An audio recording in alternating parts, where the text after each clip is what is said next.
भोजवंशी राजा उग्रसेन मथुरा के राजा थे। उनका पुत्र कंस बहुत ही अत्याचारी स्वभाव का था। कंस ने उग्रसेन को राजगद्दी से उतारकर कारागार में डाल दिया। सैनिकों, पिताजी महाराज को काल कोठरी में डाल दो। आज से मथुरा नगरी में कंस का राज चलेगा। आज से महाराज उग्रसेन यहां बंदी बनकर रहेंगे और मथुरा नगरी पर मैं राज्य करूंगा। आशीर्वाद दीजिए पिताजी महाराज। कंस, तू मेरा पुत्र है, ये सोचकर मुझे लज्जा आ रही है।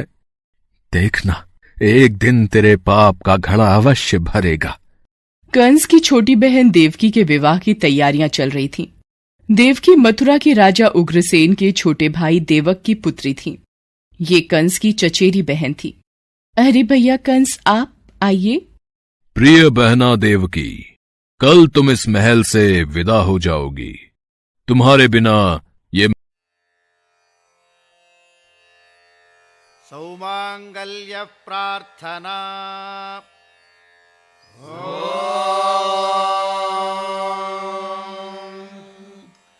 सर्वमंगल मांगल्ये शिवे सर्वार्थ साधिके शरण्ये त्र्यंबिके गौरी नारायणि नमोस्तुते।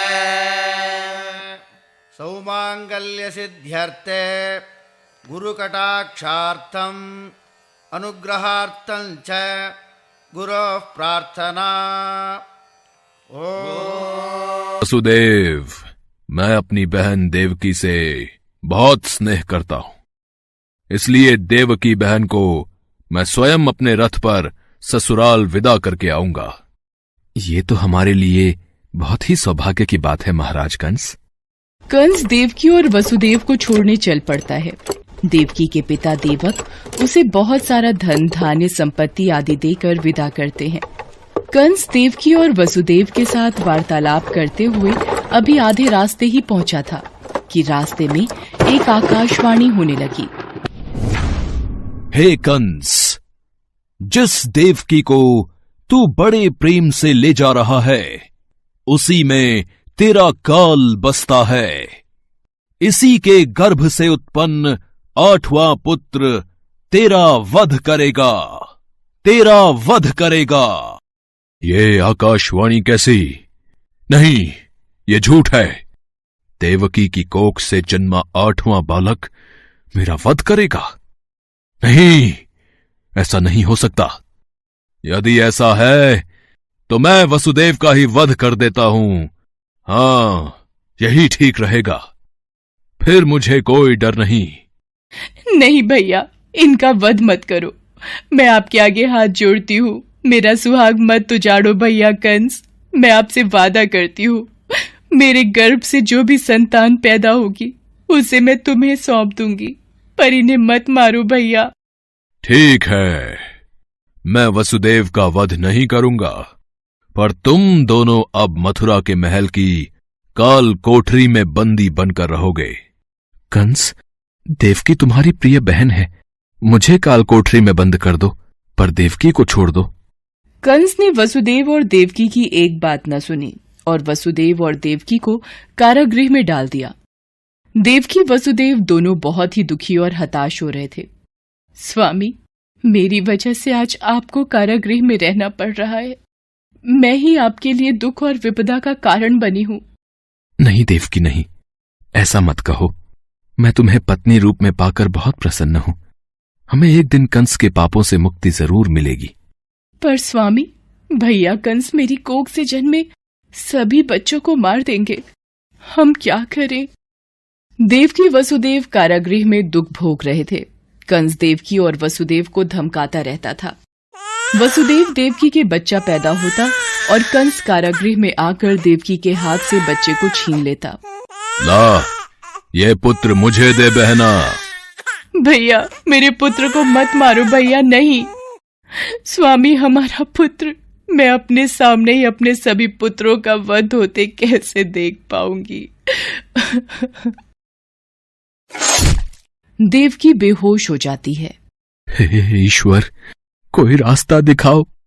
कंस के अत्याचारों से हमें कब मुक्ति मिलेगी प्रभु? देवकी, आंखें खोलो। कंस बहुत ही क्रूर और अत्याचारी राजा था, जिससे प्रजा बहुत डरती थी। दुराचारी कंस ने वसुदेव देवकी के 7 बच्चों को जन्म लेते ही मार डाला। अब 8वां बच्चा होने वाला था।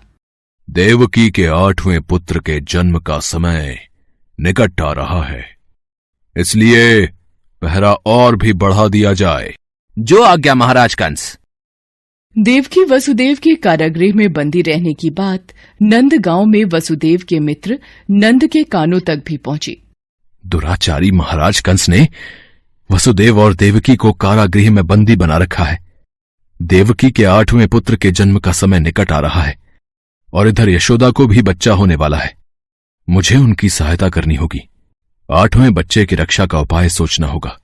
जिस समय वसुदेव देवकी को पुत्र पैदा हुआ, उसी समय संयोग से यशोदा के गर्भ से एक कन्या का जन्म हुआ, जो और कुछ नहीं सिर्फ माया थी।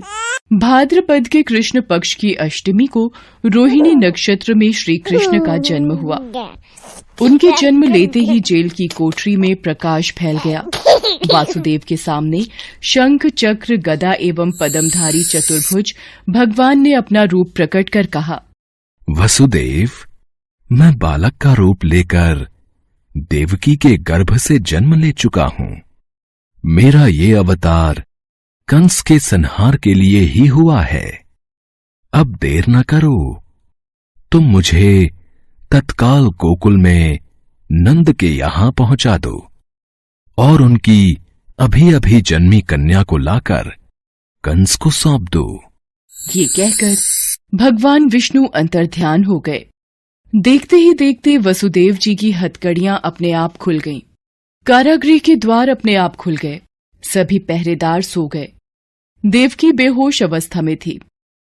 वसुदेव कृष्ण को एक टोकरी में रखकर गोकुल को चल दिए। बारिश और तूफान के बीच नन्हे कृष्ण को उठाए वसुदेव चल रहे थे। यमुना जी का जलस्तर तो बहुत ऊपर हो रहा है।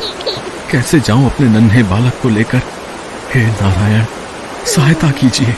यमुना नदी श्री कृष्ण के चरणों को स्पर्श करना चाहती थी, इसलिए वो ऊपर हो गई। भगवान ने अपने पैर लटका दिए। चरण छूने के बाद यमुना घट गई। भगवान श्री कृष्ण की इस लीला को वसुदेव भली भांति देख रहे थे। वो यमुना पार कर गोकुल में नंद के यहाँ गए। मैं इस बालक कृष्ण को तुम्हें सौंप रहा हूं। ये बड़ा होकर मथुरा वासियों को कंस के अत्याचारों से मुक्ति दिलाएगा। लाओ मित्र वसुदेव, यशोदा अभी गहरी नींद में है। मैं इस बालक को यशोदा की बगल में सुला देता हूं। नंद माया रूपी कन्या को वसुदेव के हाथों में दे देते हैं। ये लो मित्र, इससे पहले कि कंस कारागृह में पहुंचे, तुम शीघ्र इस कन्या को लेकर वापस लौट जाओ। तुम धन्य हो मित्र, तुम धन्य हो। वसुदेव वापस कारागृह में लौट आते हैं और उनके लौटते ही कारागृह के द्वार अपने आप बंद हो जाते हैं। वसुदेव जी के हाथों में हथकड़ियां पड़ जाती हैं। हाँ, अरे ये तो बच्चे के रोने की आवाज है। महाराज कंस को सूचना देते हैं। देवकी, हमारे यहाँ 8वें पुत्र ने नहीं, पुत्री ने जन्म लिया है। क्या? अब ये तो पुत्री का जन्म हुआ है। पहरेदार कंस के पास जाते हैं। महाराज की जय हो। देवकी ने पुत्र को नहीं, पुत्री को जन्म दिया है। क्या? ऐसा कैसे हो सकता है? कोई बात नहीं, शायद मेरे प्रकोप से भगवान भी डर गए और पुत्र की जगह पुत्री का जन्म हो गया। ये तो विधि का विधान बदल गया, पर मुझे सावधान रहना होगा।